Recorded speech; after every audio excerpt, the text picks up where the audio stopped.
Before we get going with today's video, I just want to thank everyone for helping me reach 1,000 subscribers.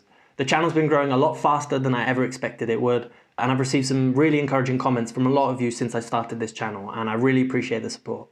If you'd like to be more up to date with other things I'm up to, I also have an Instagram page, which I'll link in the description down below, where I post some football art and some other statistical updates of players that I really enjoy watching. So if you think it's something you might enjoy, then give me a follow on Instagram as well, and let's get started with today's video. Inter Milan looks set to dethrone Juventus for the first time in over 10 years. After a relatively shaky start to the season, they've slowly gained an advantage over their rivals AC Milan. In this video, we're going to be taking a look at how Antonio Conte transformed Inter into title favourites. Since the arrival of Antonio Conte, Inter Milan have been on an upwards trajectory, and after an impressive second place finish last season, the neroazzuri look set to improve on their performances once more. However, after a shaky start to the season, many fans had tipped AC Milan to be the ones to finally dethrone Juventus. But a very impressive recent run of results has seen Inter Milan leapfrog the table and gain a significant advantage over the rest of the pack. Let's start by taking a look at Antonio Conte's preferred starting 11. Conte is well known as one of the best managers in the world with his back three system, and his time at Inter has been no exception, having played with the back three every game this season, with the 3-5-2 being the most consistent lineup. In goal, Handanovic has played every game, and is an essential part of Inter's build-up play. His excellent reflexes have seen him achieve 11 clean sheets this season, the most in the league. The back three of Bastoni, De Vrij and Skriniar have also been excellent, great at closing down the space and supporting play on the attack. As a trio, they have helped the team with impressive clear statistics and blocks per game, and when building up play, they have some of the highest average passes per match and the best pass percentage in the team.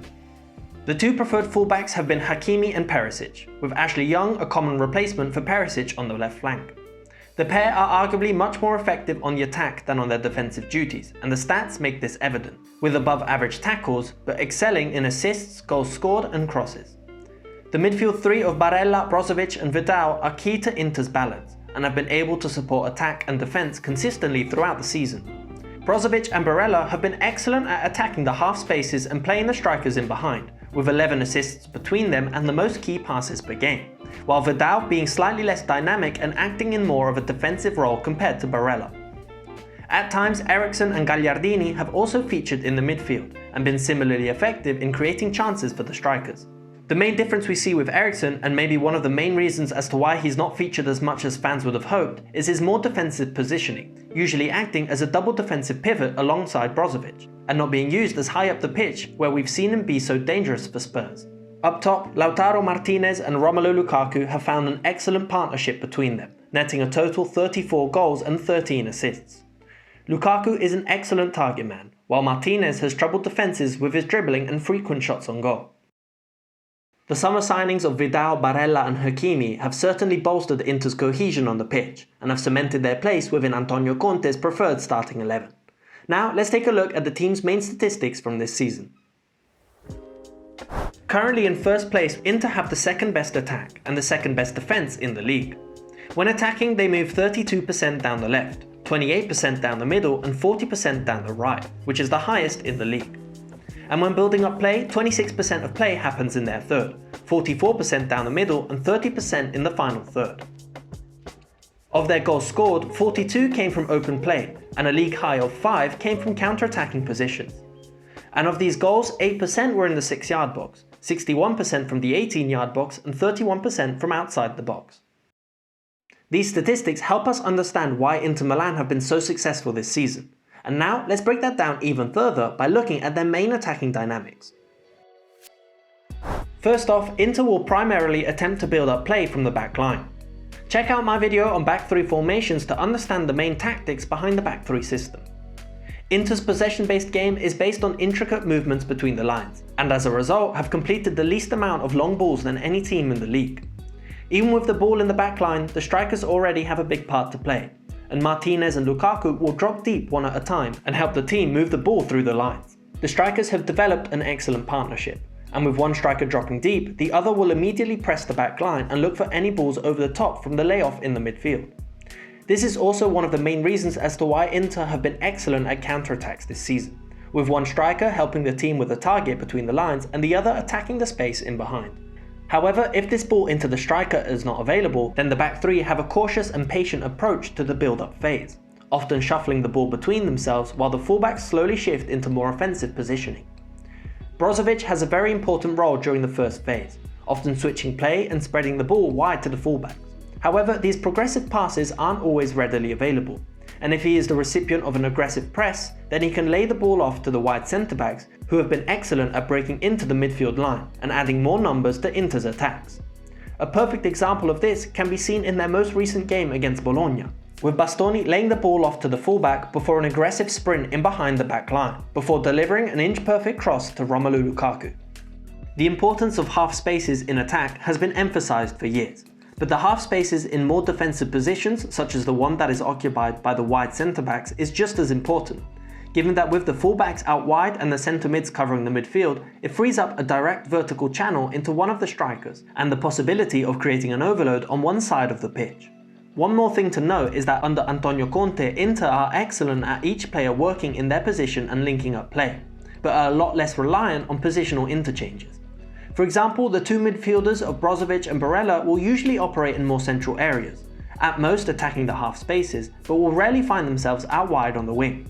The same goes for the two wide centre-backs, who will operate in the channels but will rarely overlap on the flanks or move into more central positions. At times, however, Barella will find himself out wide, and has developed an excellent chemistry with Hakimi, who will cut inside and be an extra target in the box. This was evident in the statistics. We can see how Inter moved down the right flank the most out of any team in the league. Barella is more comfortable in a more advanced position, while Brozovic and Vidal will usually keep a more central position, at times adding numbers in the box or just on the edge to stop the opposition on any counterattacks. Furthermore, Barella is not essential during the first phase of build-up, and will immediately occupy a position high up the pitch, usually between the lines, receiving the ball from the fullbacks and linking play with the strikers. Next up, the fullbacks are key during build-up in helping the team surge up the pitch. During extended periods of possession, Inter's formation will often resemble that of a 3-3-4. Both fullbacks are essential on the attack, and frequent switches of play are common to expose holes in the opposition's back line. The two more advanced midfielders are excellent at supporting the fullbacks, and will often shift into the half spaces high up the pitch, either overlapping and looking for a through ball and then cutting the ball back to the strikers, or as a support on the edge of the box for any arching balls onto the back post. These overloads then free up even more space for Conte's team to attack down the other side, on a switch of play or cross into the box. Finally, the two strikers have been outstanding. Lukaku has been playing with an aggression and confidence that he seemed to have forgotten during his time in Manchester, and is now one of the biggest threats in the league.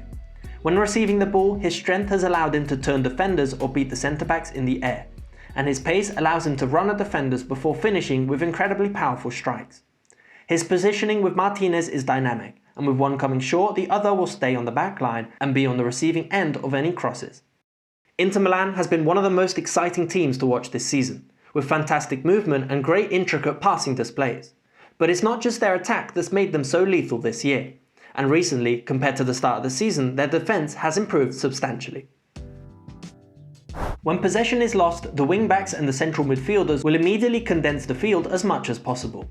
If we look at the average barocentre from their recent match against Bologna, which they won 1-0, when in possession the average width of the team was 43.23 metres, and when out of possession the average width was 34.38. This shows how their main strategy is to push play out wide and close down any opportunity of passing plays down the middle.